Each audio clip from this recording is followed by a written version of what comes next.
All right, 19. But the streams of learning have flowed from the common summit of science like rivers from the Apennines in different directions, so that the philosophers have passed, as it were, into the upper and Ionian Sea, a Greek sea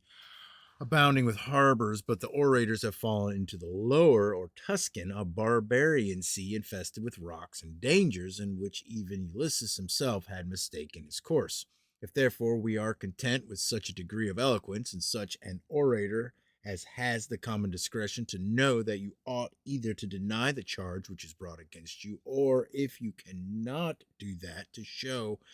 that what he who is accused has committed was either done justifiably or through the fault or wrong of some other person, or that it is agreeable to law, or at least not contrary to any law, or that it was done without design or from necessity, or that it does not merit the term given it in the accusation, or that the pleading is not conducted as it ought to have been or might have been, and if you think it is sufficient to have learned the rules which the writers on rhetoric have delivered, which, however, Antonius has set forth with much more grace and fullness than they are treated by them, if I say you are content with these qualifications and those which you wish to be specified by me, you reduce to the orator from a spacious and immense field of action into a very narrow compass. But if you are desirous to emulate Pericles or Demosthenes, who is more familiar to us from his numerous writings, and if you are captivated with this noble and illustrious idea and excellence of a perfect orator, you must include in your minds all the powers of Carneades or those of Aristotle. For as I observed before, the ancients till the time of Socrates united all knowledge and science in all things, whether they appertain to morality, to the duties of life, to virtue, or to civil government, which the faculty of speaking, but afterwards the eloquent being separated by Socrates from the learned, as I have already explained, and this distinction being continued by all the followers of Socrates, the philosophers disregarded eloquence and the orator's philosophy, nor did they at all encroach upon each other's provinces, except that the orators borrowed from the philosophers, and the philosophers from the orators, such things as they would have taken from the common stock if they had been inclined to remain in their pristine union. But as the old pontiffs, on account of the multitude of religious ceremonies, appointed three officers called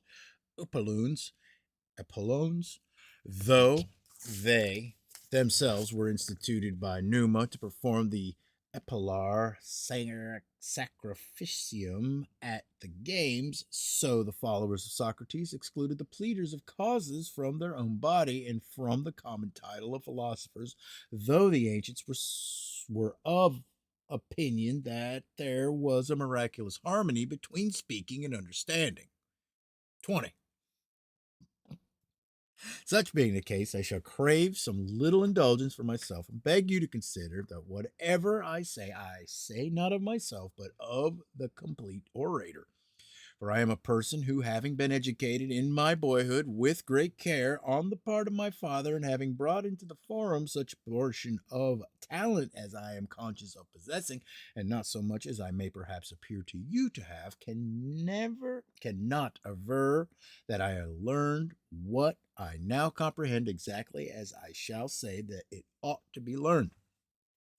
Since I engaged in public business most early of all men, and at 1 and 20 years of age brought the trial a man of the highest rank and the greatest eloquence, and the forum has been my school and practice with the laws and institutions of the Roman people and the customs of our ancestors, my instructors. I got a small taste of those sciences of which I am speaking, feeling some thirst for them while I was quaestor in Asia, having procured a rhetorician, rhetorician, rhetorician, rhetoric, rhetorician about my own age from the academy, that Meridorus, of whose memory Antonius has made honorable mention, and on my departure from Asia at Athens, where I should have stayed longer had I not been displeased with the Athenians, who would not repeat their mysteries, for which I came 2 days too late. The fact, therefore, that I comprise within my scheme so much science and attribute so much influence to learning, makes not only not in my favor, but rather against me, for I am not considering but what a perfect orator can do, and against all those who put forth treatises on the art of rhetoric, and who are indeed obnoxious to extreme ridicule, for they write merely about the several kinds of suits, about exordia, and statements of facts, but the real power of eloquence is such that it embraces the origin, the influence, the changes of all things in the world, all virtues, duties, and all nature, so far as it affects the manners, minds, and lives of mankind. It can give an account of customs, laws, and rights, can govern a state, and speak on everything